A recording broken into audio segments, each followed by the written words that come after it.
This is gonna be a war. Forest versus Everton with Steve Cooper under pressure. Which way does this match go? Let's get into the preview.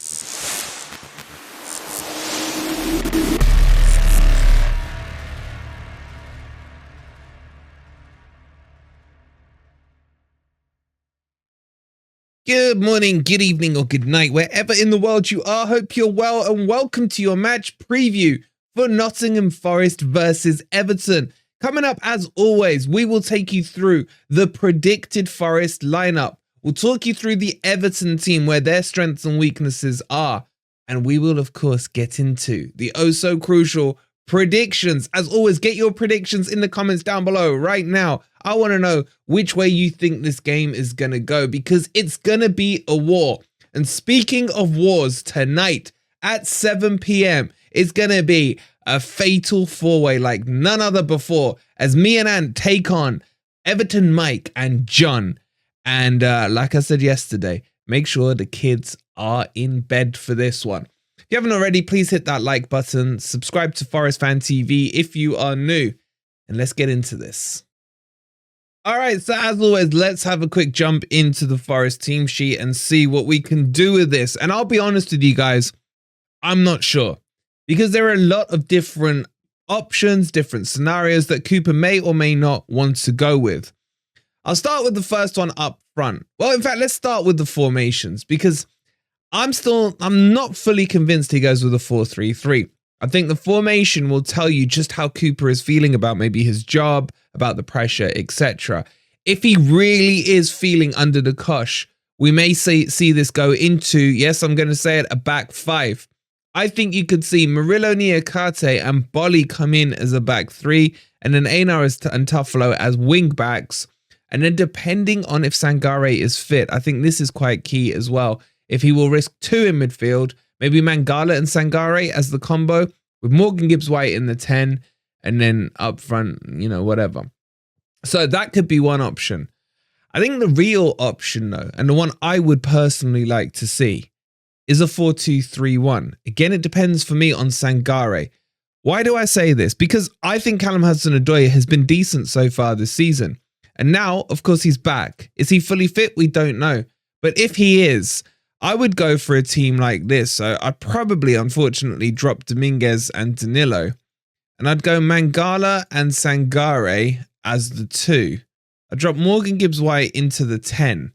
I'd kick Chris Woods into touch as well. And I would bring on Callum Hudson-Odoi on the right-hand side, Elanga on the left.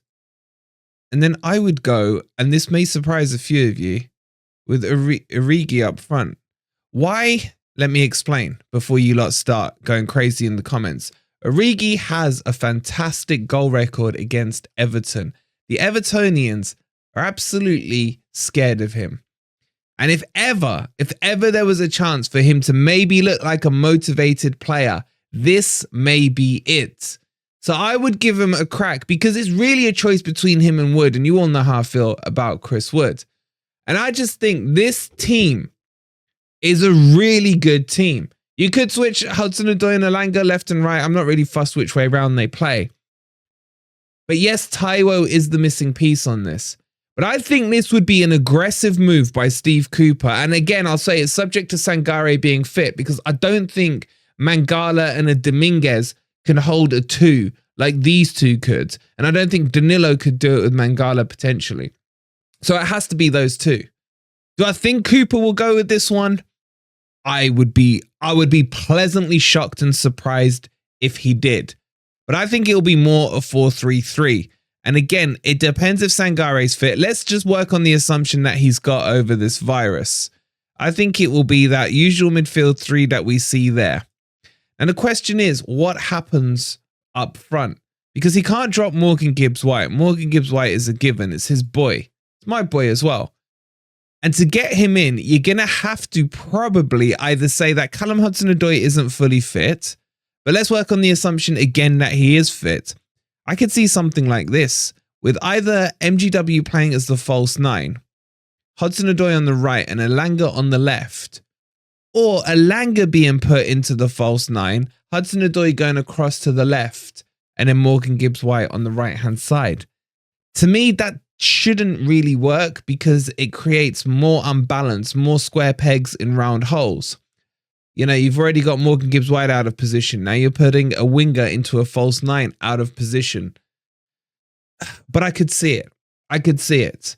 Or, of course, I could be completely wrong and my Chris Wood biases are way off the mark and we end up with basically the same team that started against Brighton, barring Sangare coming back in.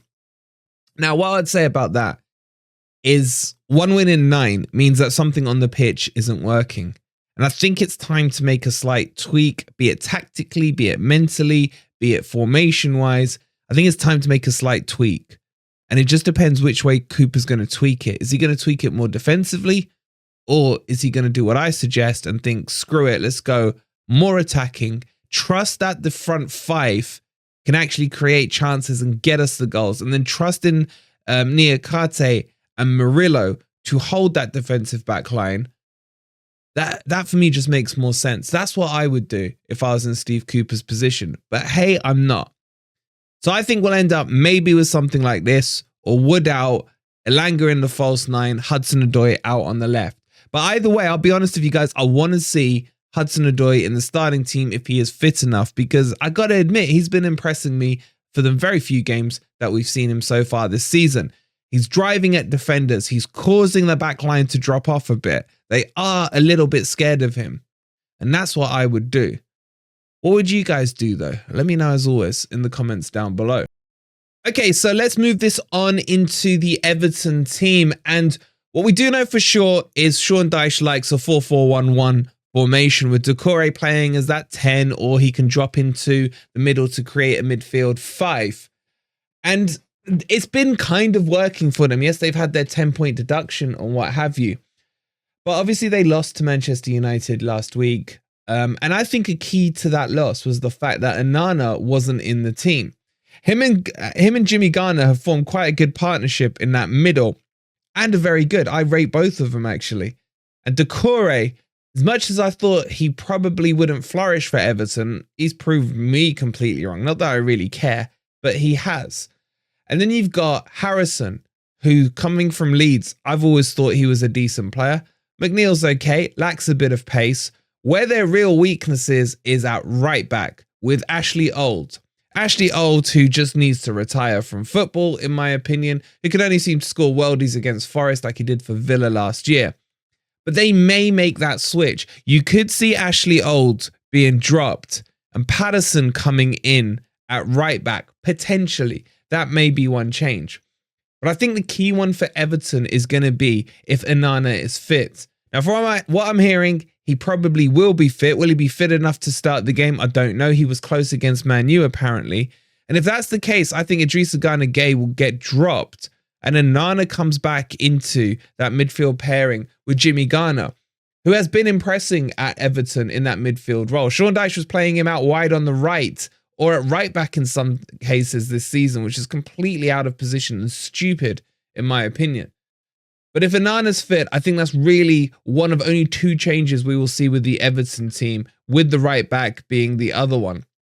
Now, Calvert-Lewin up front. He may not be fit. Apparently he didn't train and could be out. However, I still think he will make it. If he doesn't, then who goes up front? Maybe you see Danjuma in a false 9, something like that. You got Beto, the striker that's gone quiet. I'm not sure if he's fit or not. But it was a big money move for Everton. He can't seem to get in ahead of Calvert-Lewin. So they do still have a couple of options. But I think this team is roughly what we will see on Saturday night. And it's a workman team, isn't it? There's no real kind of outstanding world-class players. But you put them collectively in a unit together and they're quite dogged. And this is why I think Saturday is going to be one of those ugly ass matches, a real attrition, a real fight. And the question is, who comes on top? So let's try and answer that question. Who will end up on top in this war? And honestly, I can see all 3 scenarios happening. I could see a Forest win. I could see a draw. I probably if I'm being honest with you, would lean more towards that. And I could see an Everton win. I think what we need to see in this match is some desire from the damn players, some passion on the pitch, some crunching tackles, things like that to really get the crowd fired up. Some of you would argue that maybe Yates should come in for this match. I would argue he's still a good impact sub in my opinion. I wouldn't have him as a starter. But we do need some of that Yatesy passion to be infected into the rest of the Forest players who maybe have more ability than he does. And if that is the case and we can get this crowd fired up, then Forest do have a good chance of winning this game. I can't underline to you how big a week this is for Nottingham Forest. This is huge. Forest play Everton, then we go away to Fulham and Wolves, all in the space of 7 days.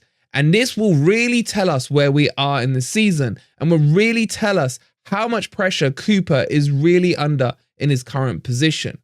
So we need to see the players performing, not just for him, but for us as fans. I am sick to death of this lack of passion, this lack of desire that we've been seeing over the last few weeks from the Forest players. And it is on them to bring that and then inspire the crowd through the way they play and the desire and hunger they show. And if they do that, then Forest have a damn good chance of winning. Everton, off the back of a Man U defeat with 10 points deduction, with some hard games coming up against Newcastle and Chelsea, they will be fired up for this match. They will see this as potentially 3 points for them in a hard run-in they have this side of Christmas. So we have to match that, if not better it. But my honest gut feeling says that draw is written all over this game. And I actually think probably both managers would be able to fight a good story as to why a draw was a good point out of it.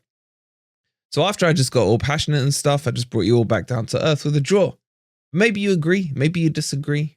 As always, get your predictions in down below. We will be live with you guys at 7 p.m. tonight. You will not want to miss that one bit. But to keep you entertained for now, I'm going to send you over to the high press where Dino's got a video on the Premier League predictions so far. Opta versus reality. Where should everyone be? You don't want to miss that. All you got to do is click on this link. I'll see you 7 p.m. tonight. Have the earmuffs out. And as always, come on you Reds. Oh yeah, make sure you've liked, subscribed, and all the rest of the stuff. See you then.